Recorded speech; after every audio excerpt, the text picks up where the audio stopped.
3년이라는 짧은 시간 동안 예수님께서는 이 땅에서 그분의 사역을 다 이루셨습니다.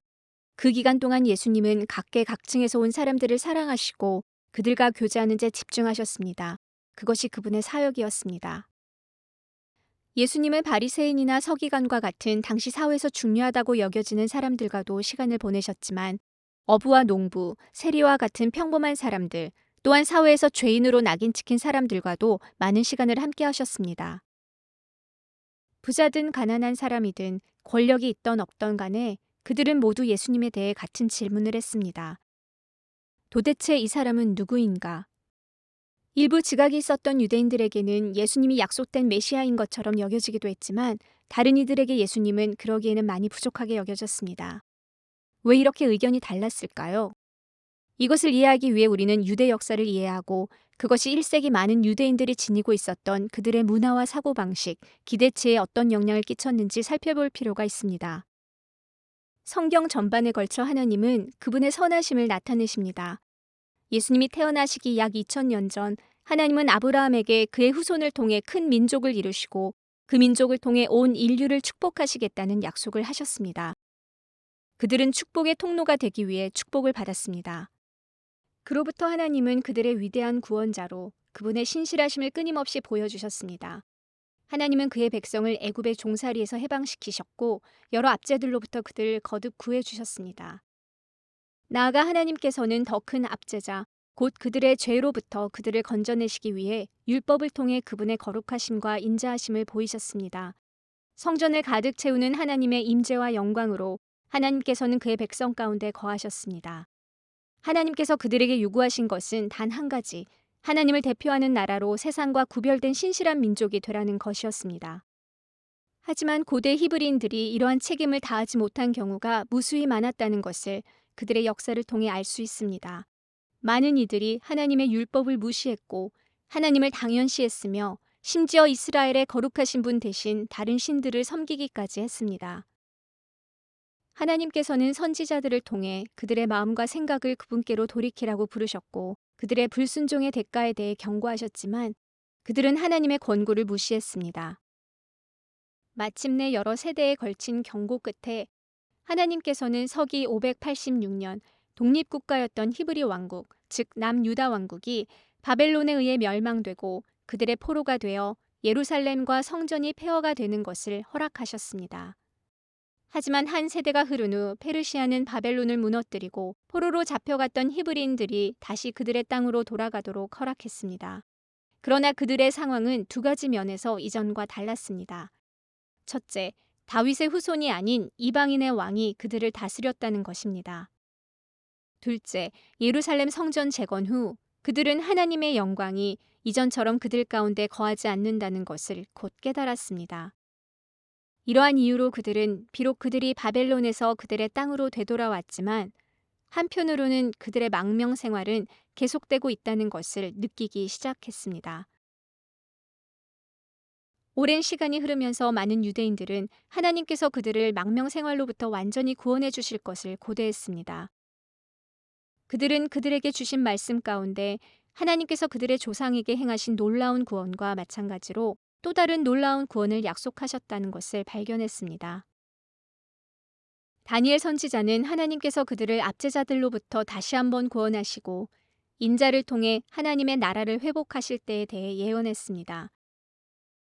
이사야 선지자 또한 이 구원자에 대해 묘사하면서 그가 무너진 다윗의 왕자를 다시 세울 것이라 약속했습니다. 하나님의 나라는 이스라엘에만 국한된 것이 아니라 열방으로 확장될 것을 말씀했습니다. 에스겔 선지자는 하나님을 향한 의로운 예배가 회복되고 하나님의 영광과 임재가 다시 성전에 거할 날을 꿈꿨습니다. 이러한 말씀들을 통해 어떤 이들은 언젠가 출애굽과 같은 또 놀라운 하나님의 구원이 있을 것을 소망했습니다. 그들은 이 약속된 구원자, 망명의 삶을 종결짓고 그의 백성을 회복시키며 하나님의 나라를 가져올 메시아를 고대했습니다. 일부 유대인들은 이 하나님의 나라가 한 사람이 아닌 두 명의 각기 다른 메시아를 통해 이루어질 것이라 잘못 기대했습니다. 한 사람은 다윗의 자손으로 그들을 압제자들로부터 구해낼 왕 같은 군사 지도자, 다른 한 사람은 성전을 정화하고 백성을 의로 회복시켜 하나님께서 다시 그들 가운데 거하실 수 있도록 하는 제사장적 지도자를 기대했습니다. 이러한 구원의 기대감 속에 많은 유대인들이 조상의 잘못으로부터 배워 하나님의 율법에 순종하고 하나님의 신실한 백성으로 사는 것이 가장 중요한 것이라고 생각했습니다. 그들은 11조를 바치고 연례 절기를 지키며 부정한 음식을 피하고 안식일을 지키는 일에 힘썼습니다. 그들은 그들의 조상이 겪었던 것과 같은 고난을 피하고 싶었습니다. 일부 종교 지도자들은 법을 둘러싼 울타리라 불리는 법을 만들기 시작했습니다. 이것은 하나님의 율법을 조금이라도 어기지 않게 하기 위해 만들어낸 일종의 구전을 통해 내려오는 법으로 바리새인들이 매우 중요시 여겼습니다. 그러나 이렇게 인간이 덧붙인 전통과 법은 종종 거룩하다는 착각을 불러옴과 동시에 하나님과 그분의 참된 성품을 가려 하나님과 오히려 더 멀어지게 하는 결과를 초래했습니다. 기원전 63년 바벨론이 예루살렘을 멸망시키고 그들을 포로로 잡아간 지 500년이 지난 때에 이스라엘의 땅은 로마 제국의 지배 아래 들어가게 되었습니다. 한때 이스라엘에 속했던 대부분의 땅에 이제는 이방인들이 거주하기 시작했습니다. 유대인 공동체는 주로 북쪽의 갈릴리, 남쪽의 유대 지방, 요르단 쪽의 페레아 지역으로 물러나게 되었습니다. 로마 제국에 속함으로써 유대인들은 로마의 평화와 보호를 포함한 여러 많은 특권들을 누릴 수 있었지만 이를 위해 엄청난 대가를 치루어야 했습니다. 그들은 자유를 박탈당했고 로마의 엘리트주의, 이교 전통, 세금을 부과받았습니다.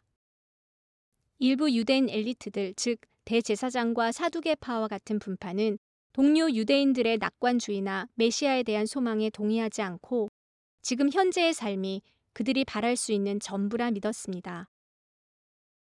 이러한 이유로 그들 중 일부는 자신의 이익을 위해 지위와 권력을 얻고자 로마와 협력하려고 했습니다. 그 결과 대부분의 유대인들은 로마 군주는 물론 제사장들에게도 점점 더 분개하게 되었습니다. 소수 유대인들이 로마에 대한 반란을 촉구했지만 대부분의 사람들은 어려운 상황 가운데 언젠가 하나님께서 그들의 포로 생활을 끝내고 그분의 왕국을 회복하실 것을 평화롭게 기다리는 것을 선호했습니다. 하나님께서 베들레헴이라는 작은 마을에 아무런 사회적 지위도 없었던 젊은 부부를 통해 그분의 가장 큰 구원의 역사를 시작하셨다는 사실을 그들은 아무도 몰랐습니다. 그들이 꿈꿔왔던 극적인 방법은 아니었지만 하나님의 계획은 그보다도 훨씬 더 놀라웠습니다. 한 아기의 탄생과 함께 오랫동안 기다려온 하나님의 왕국이 시작되었습니다. 이 비디오가 도움이 되었고 더 많은 영상을 보고 싶으시다면 저희 웹사이트에서 후원하실 수 있습니다. 또한 좋아요를 눌러주시고 답글을 남기시거나 채널을 구독해 주시길 바랍니다. 시청해 주셔서 감사합니다.